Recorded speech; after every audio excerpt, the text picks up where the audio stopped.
Pak Gidang yo. Kegalang nak laki malanyo tinggi. Bila la sikola nak muli sikola nak joma ngaji.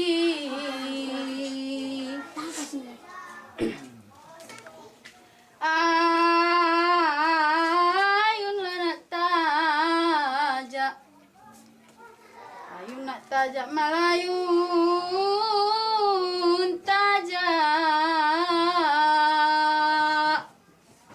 tajak nak Palembang, tajak Palembang nak dari jauh. Sayanglah kadian anak oh sayang malah anak sayang. Anakku satimbang nak, anak satimbang lah jongonnya. Komunitas di dua desa berdekatan, yakni Teluk Nibung dan Haloban di Kepulauan Banyak, lepas pantai barat Aceh, Sumatera, masih mempraktekkan tradisi buai atau membuai dengan dendang khusus untuk menidurkan anak. Anak terbuai tenang dalam ayunan kain sederhana yang digantung ke langit-langit rumah. Beriring nyanyian ibu-ibu Melayu yang berlirik khas dengan logat tutur seni berbahasa Jamu Melayu. Urang Pulo yang berarti orang pulau mengeja nama mereka dengan cara Melayu. Mungkin karena banyak pedagang dan nelayan Melayu telah menetap di sepanjang pantai barat Sumatera Utara dan Aceh hingga berabad-abad lamanya. But first, could you start, Tengku Ari, by telling us where exactly the Banyak Archipelago is located? Okay, alright. About the area, Kepulauan Banyak or Banyak Archipelagos is located at the South Aceh, but offshore and part of the Singkil Regency of Aceh Province. And Kepulauan Banyak consists of two sub-district, one sub-district with 3 villages and one sub-district 4 villages. So our focus on Lullaby is actually look at the villages. One is Teluk Nibung in the Pulau Banyak sub-district, and then Haloban is Pulau Banyak Barat sub-district. So maybe we can add some more. Yeah, well, probably just an additional note is that Kepulauan Banyak consists of multilingual, multi-ethnic group, multi-linguistic group, which is very diverse. So they speak at least 5 or 6 languages actually on this archipelago. And the one that we studied, the lullaby that we studied is the lullaby that is chanted in Jamu language, which is the local, which seems to be the local lingua franca of the islands. They have many languages, but the local lingua franca is this Jamu language. Terletak di seberang pantai barat Sumatera, Kepulauan Banyak merupakan bagian dari Kabupaten Aceh Singkil, Provinsi Aceh. Saat ini, Kepulauan Banyak hanya menyisakan 33 buah pulau, walau sebelumnya seorang penjelajah Inggris yang bernama Rosenberg pernah mencatat keberadaan 51 pulau di Kepulauan Banyak pada tahun 1878. Namun menurut kepercayaan Urang Pulo, Kepulauan Banyak sebenarnya terdiri dari 99 pulau.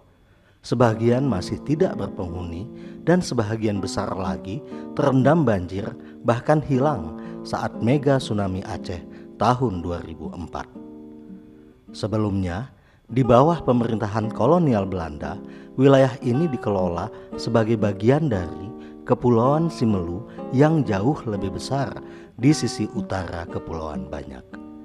Hingga akhirnya tahun 1999, Kepulauan Banyak dan juga Kepulauan Simelu menjadi bagian dari Kabupaten Aceh Selatan, Provinsi Aceh, Indonesia. Komunitas Urang Pulo yang tinggal di 3 pulau, Pulau Balai, Pulau Ujung Batu, dan Pulau Tuangku, tersebar di 7 desa dalam 2 kecamatan di 2 wilayah pemukiman adat. Sebagian penduduknya adalah nelayan dan sebagian lainnya adalah petani yang bekerja di kebun-kebun kecil. Ada juga pegawai pemerintahan sipil maupun pedagang. Identitas orang Pulo merujuk pada bahasa Pulo atau bahasa pulau, adat masyarakat Pulo, serta legenda Urang Pulo. Tradisi mereka sebagian mirip dengan tradisi masyarakat pantai barat Sumatera. Bahasa Jamu, Haloban, dan Nias dianggap sebagai bahasa asli pulau-pulau ini. Bahasa Aceh dikenal sebagai hasil kontak dan migrasi baru-baru ini, dan bahasa Indonesia diperkenalkan sebagai bagian dari pengaruh politik dan keberadaan lembaga pendidikan di kemudian hari. Dalam percakapan sehari-hari, mereka semakin banyak menggunakan bahasa nasional, bahasa Indonesia, meskipun penduduk desa biasanya berbicara dengan dialek bahasa Pulo di rumah dan dalam penyelenggaraan adat maupun tradisi berkesenian Urang Pulo. Buai adalah istilah Urang Pulo untuk nyanyian pengantar tidur sambil mengayunkan anak dalam gendongan kain di bahu sang ibu atau ayah. Sedangkan buai dalam bahasa Melayu secara harfiah berarti bergoyang dalam lantunan syair dan irama khas yang disebut dendang. Makna syair yang didendangkan adalah ungkapan harapan, doa, serta nasihat kepada anak. Ada kalanya juga merupakan isi hati dan pengalaman sang ibu secara spontan saat membuaikan anak. Buai, buai, naik. Oti gadi, buai, buai. Kegadang sayang gak nyoko, ala bati gae. Nang banana nak gadi amboko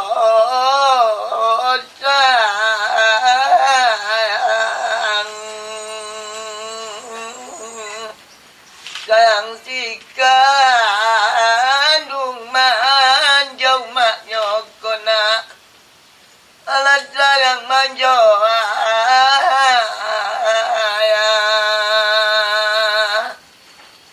mo manina adi di kampung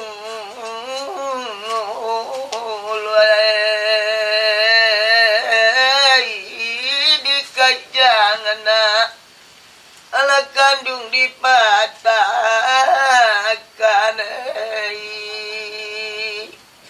kok mani bati ala jangan madi bulu manjai kok pahit pati kandung ala pahit ke banda Aceh manjai. Teks dan lirik buai berasal dari tradisi lisan masyarakat Melayu yang mengandung kata-kata yang dapat didefinisikan secara etik atau normatif maupun emik, yakni hanya bisa dipahami dalam perspektif lokal budaya setempat, termasuk di dalamnya metafora dan ekspresi simbolik yang khusus.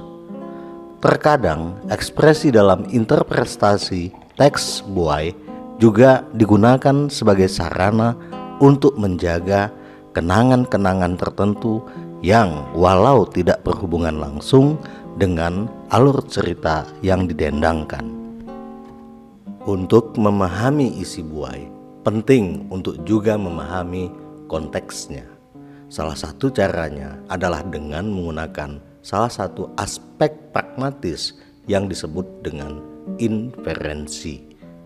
Ini digunakan untuk mengungkapkan arti denotatif sebuah kata dan maksud yang tersirat dari penutur sehingga kita memahami konteks keseluruhannya. Sementara beberapa fitur konteks buai perlu diikutsertakan, seperti pendendang buai, bayi atau anak yang dibuai, serta siapa saja yang hadir pada saat buai didendangkan, termasuk alur ceritanya. Buai,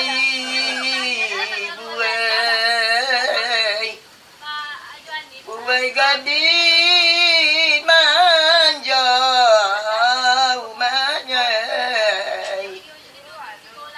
ketidur sayang bola ke kau gadang naik penalang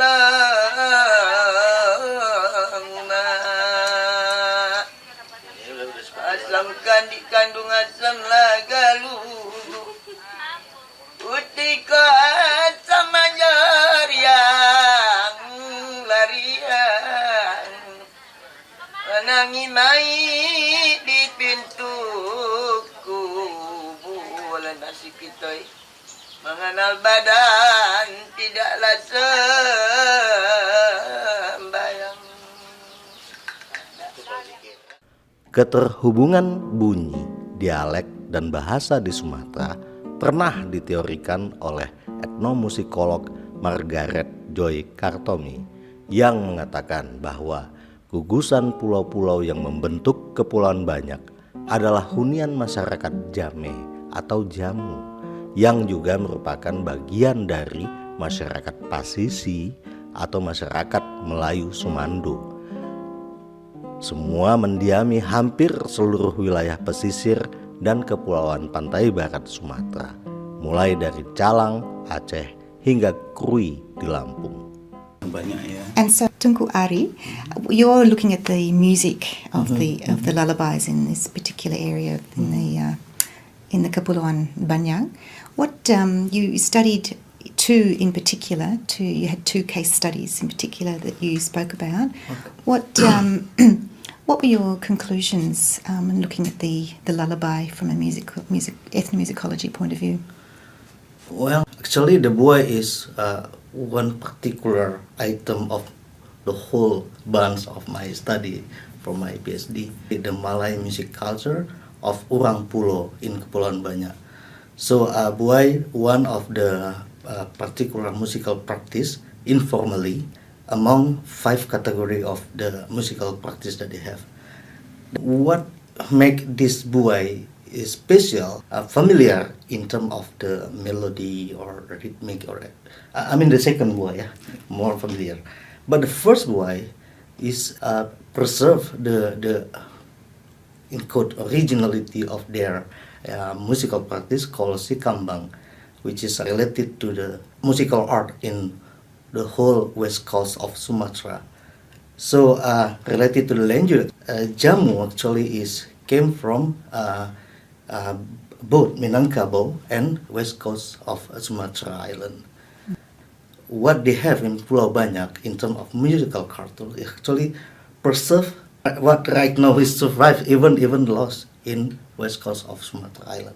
So the lullabies are a way they function to preserve a tradition, local tradition, Yes. And preserve the memory and history and the local language, as you said in your paper. And it's also a way of expressing common belief and the tradition, and a way of expressing emotion and hope, and also prayers. And another thing, actually, what I call musical idiom. Yeah. So you're preserving the traditional music idiom, yeah. Yeah, musical idiom. Yeah. Yeah. I think that buai is the earliest musical idiom that you heard from you know, from when you were your- born. when you were born, and I think that's the very first introduction to the musical elements of your own culture. I think that is very important. Yeah. And that's why we put that question: how fragile this buai actually.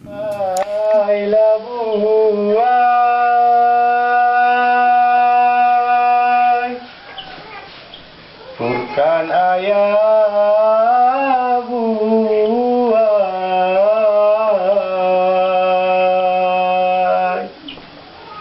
tidurlah babuai,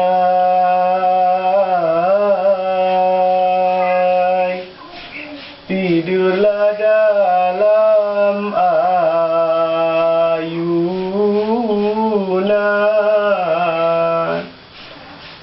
Jangan jahat,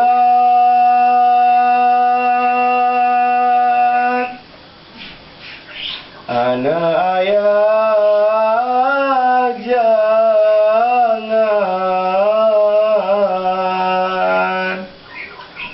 janganlah menangis.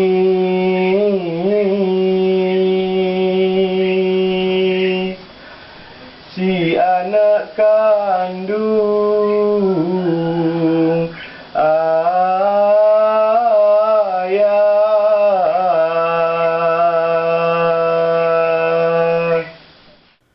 Dilihat dari isi, teks, dan konteks buai, fungsinya dapat digolongkan menjadi individu, sosial, dan psikologis dalam kaitannya dengan bayi, ibu, dan masyarakat.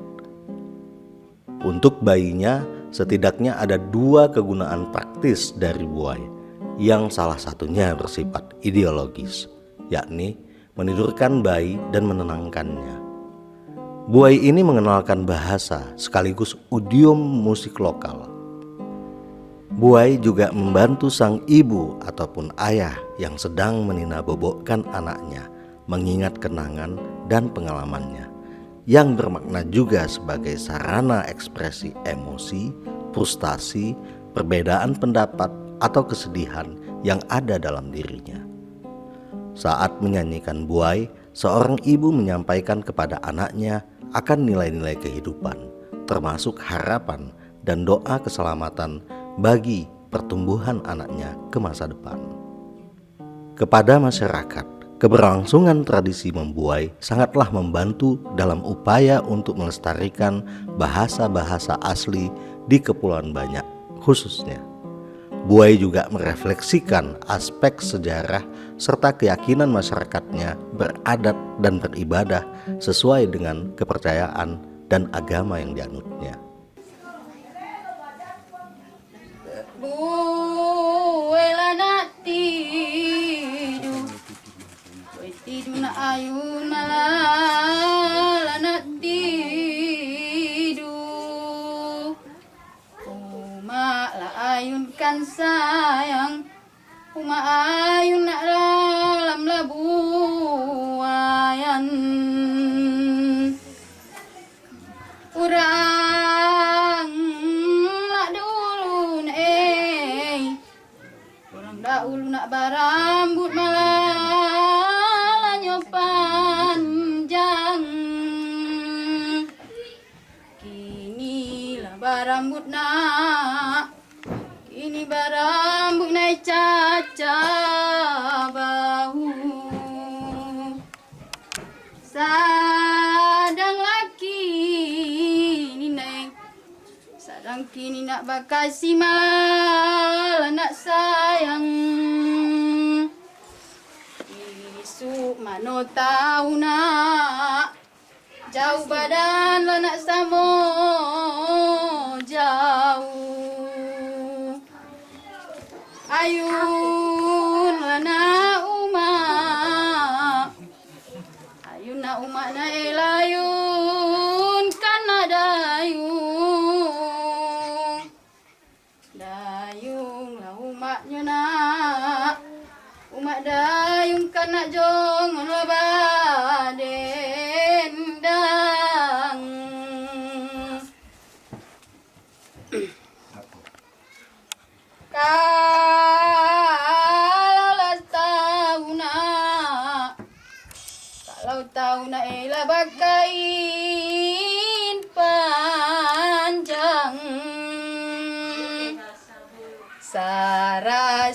kain na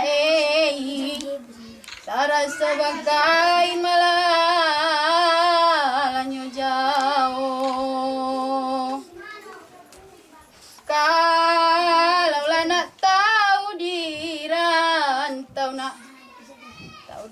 nak bamande malah tompang. Saraso la bamande na saraso bamande na kandung jua. Tidur nak tidur. Tidur sayang malah nak disayang tak ada kamu adik kamu tu. Tidurlah nak tidur nih. Tidurlah tidur nak umak labu ikan. So this boy actually preserve the sikambang, which is their identity of musical tradition. Okay. And now, is it only women who sing the buai? As Actually well? not, but of course because they are mostly fisher folk and they are male who do the work. Then women simply that stay at home and take care of the children. So I mean dominant by female. And you mentioned that the people who sing the lullabies, the buai, they tend to be people over the age of 50. Why not when they're younger? Why don't they sing? They have, why don't the mothers as opposed to the grandmothers sing to their children? Actually, I still need to do research about it, but the word is the popular entertainment, probably television, keyboard. The young generation not really interested to learn. Okay, so a younger person can sing it. It's just that currently, from your research, there's nobody really under the age of 50 who sings it or who knows how to sing these lullabies. Yeah. Okay. So it's not that you are not allowed to sing the lullaby before your age 50. It's just the current generation are no longer interested in the lullaby. Okay. Buai kini terkondisikan dalam situasi yang rapuh. Hal ini disebabkan oleh sejumlah keadaan yang melingkupinya. Di antaranya, pendendang buai yang sekarang hanya mampu dilakukan oleh perempuan berusia di atas 50 tahun, di mana mereka sebelumnya sudah mempelajari sekaligus menjalankan tradisi membuai sejak remaja. Sementara remaja dan ibu-ibu muda terkini sudah tidak mempraktekannya lagi. Dendang buai praktis digantikan oleh media dan teknologi modern seperti musik di televisi, gawai, dan media hiburan baik offline maupun online lainnya. Buai memiliki fungsi yang sangat penting bagi sosok seorang anak bahkan sejak usia bayi. Begitu pula bagi orang tua, khususnya para ibu, serta masyarakat secara umum. Buai menjadi salah satu tradisi bagi keberlanjutan praktek kearifan lokal yang nyata, baik sebagai cakrawala pengetahuan maupun karya budaya khas masyarakat setempat. Dan yang lebih utama, buai adalah sarana ekspresi batin dan doa semua orang tua bagi keselamatan dan perjuangan hidup seluruh keturunannya di masa depan. Kelestarian tradisi buai di Nusantara tidaklah sekedar penting, namun juga mendesak untuk terus dihidupkan.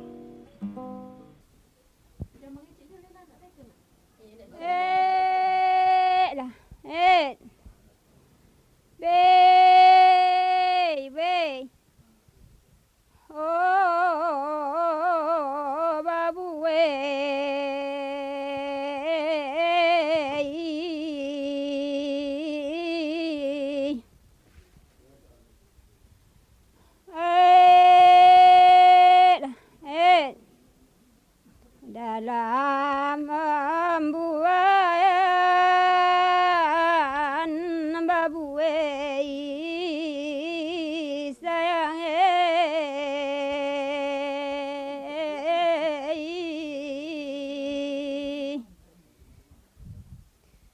dalam buah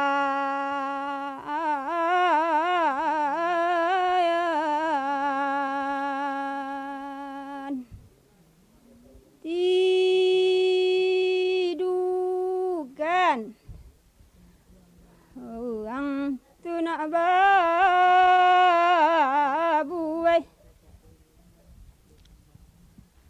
la dalam